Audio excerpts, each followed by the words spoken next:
Okay, marching on with the deck reviews. The next one is the Enchanted Map Oracle. And this is Colette Baron-Reid. There are other really good reviews about this Oracle deck on YouTube. This deck, I did not plan on getting. It was not one on my wish list or anything. It's really odd that I ended up with it. I said in my last video that I don't like Barnes & Noble. I don't. But when I was in Albuquerque last weekend, I suppose it was, I went to Barnes & Noble because I really was convinced that I wanted Tarot of the Vampires, and I was just going to buy it. I was just going to pick it up. When I went in, they wanted, I don't know, $10, $15 more than they want online for it, and I couldn't buy myself to spend that. I couldn't see myself spending that. I don't know what I just said, something weird. At any rate, this was sitting, I put that one up, and this was sitting on the top shelf, and I picked it up. It attracted me for whatever reason. Now, somebody I talked to on Twitter and Facebook, I think, had recommended it and said it was fantastic, but it was not at the top of my list, and it was not something I was going to pick up, but obviously I did. And it's interesting. I'm both very attracted to this deck and very hesitant to use it at the same time. I don't know why. It comes with a fantastic little book. There is a book also called The Enchanted Map, I believe, by Colette Baron-Reid. No, it's just called The Map. That this deck, I think, was like based on. Have not read that book, don't know anything about it. This deck is really interesting. This is the size of the card. Again, I'm going to use the Universal Rider-Waite as a comparison for card size.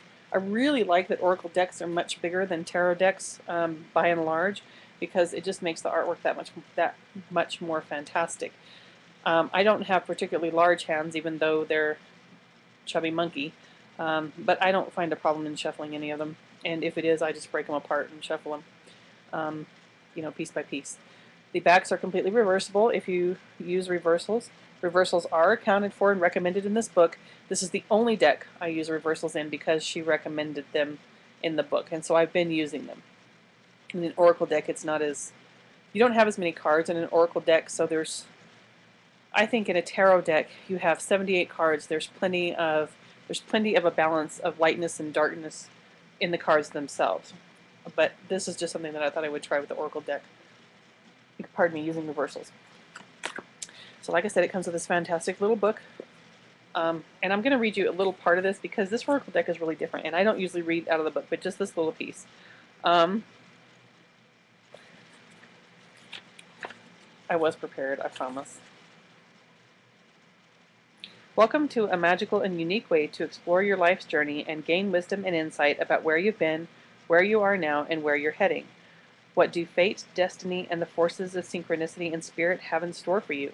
These cards were designed specifically to empower you to find answers to these questions and more. So it's a little bit different than just, it's more of a journey deck, sort of, than, you know, a standard Oracle deck. For each card, this is just the first one I pulled out. This is called Wizard of Awareness. Card number 3. There is a little sort of tagline like this, and says, "Your soul knows best, be still and observe." So for every one in here, there's a little tagline. Then it has the upright meaning, and you turn the page, and it has the reverse meaning. So all of them, like I said, have reversals. The cards themselves are beautiful. Here's the thickness of the deck. The edges are gilt. You can see at the corners that the gilt is coming off. Now, gilt does that, whether it's on a Bible, whether it's on a deck of cards, it happens. Gilt is not sealed on there magically to stay forever. It just happens. So I'm not particularly bothered by it, besides the fact that I like when things get that used look to them anyway. There are, I want to say, yeah, 54 cards in the deck, so I'll just show you some of them. This is Strength. Every card has the title of the card, the number of the card at the top, title of the card at the bottom. And it's a sort of collage photographic reality type deck, but it's not cheesy like some of them I've seen. Stuck in the mud. Shows an elephant stuck. The cards are nice, very thick cardstock. This is a really good model for what makes really good cardstock. This is fantastic cardstock. Not quite as thick as I recall the Golden Tarot being, but still fantastic cardstock. Oops, I'm sorry. Making a choice.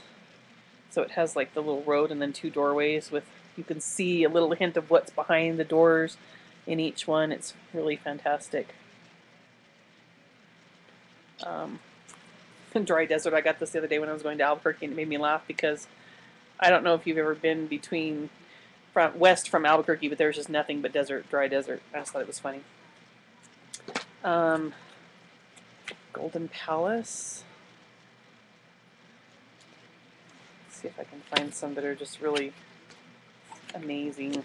This I think is just fantastic. Deep freeze that shows this frozen lion, and it's hard to tell sort of if it's stone or if it's a frozen real one.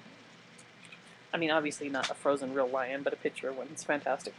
Home, and it shows this great like tree house, like door in a tree. Oh, I wish I lived there. The owl on the top, a window sort of coming open at the top. Dragon's Lair, this one's fantastic as well. You can see two glowing eyes right there, and then a dragon at the top.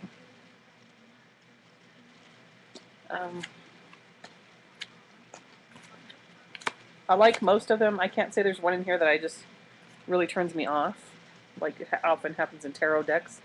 Compass, Magic Prayer, this is pretty. I've done a couple of readings with this, and not, for me, they haven't been deeply insightful. That might just be me, and I may not have established a relationship with this deck yet. And that happens. Like I said in my last video when I talked about Oracle of Shadows and Light, I'm also a collector, so yeah, it's a fabulous deck to add to a collection, but what that means is that I don't always work with a deck super deeply, like over a week or 2 weeks or a month, and just stick to one deck. I tend to just kind of pick and choose, so it takes longer to really establish Stormfield's establish a relationship with a particular deck. Mountain, this is really cool.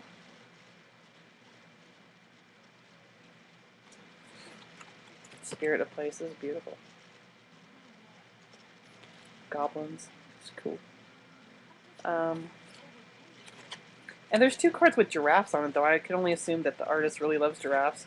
I was kind of weirded out by that. Not that I don't like giraffes, but like one in a deck is plenty. I'm not on a safari. Details, details.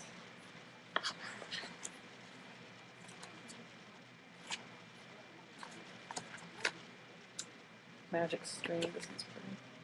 So the art is really, really nice. The size of the cards really makes the art even more fantastic. Moonlight, this is beautiful. Makes the art even more fantastic because you can bloody well see it. One of the things that drives me crazy about tarot decks is that they make the bloody card so small. That was the downfall of the Shadowscapes tarot, right? Beautiful, incredible, amazing art. Cards were too small to see any of it.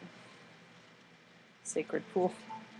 Panda, we do not wash our pits in the pool of sacred tears. Coming to life.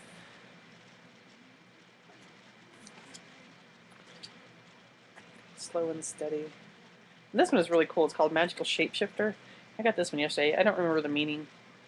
It wasn't particularly insightful for what I was asking, so sometimes I do tarot readings or oracle readings and I think, what the hell?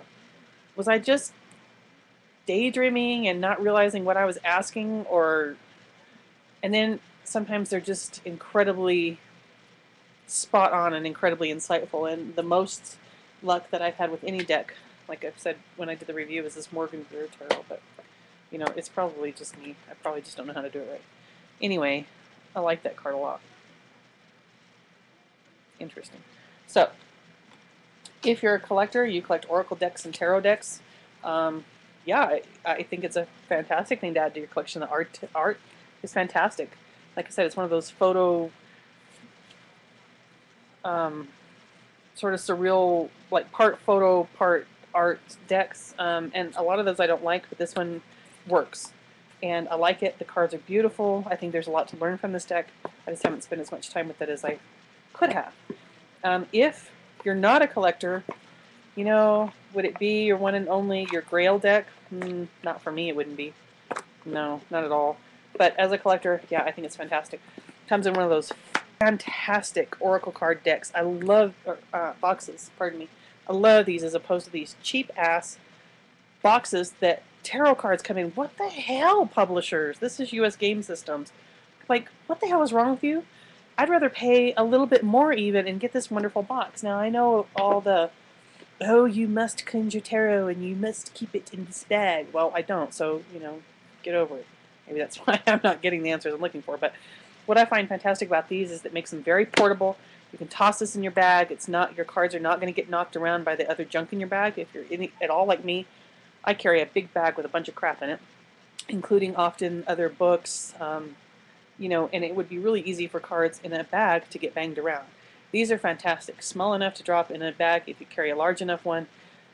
If you spilled a glass of water, you might ruin the box, but your cards would probably make it through fairly unscathed as opposed to a tarot box. If you spill a glass of water on one of these, this is another US game system, cheap ass cardboard crappy boxes that they sell you with your tarot deck, your tarot decks are going to bite it too. You're going to have manky tarot decks. So yeah, fantastic deck, totally recommended. Like I said, would it be my Grail deck? Not for me, but it might be for you. If you're a collector, definitely worth checking out. Thanks for watching. See you soon. We're moving on to another deck.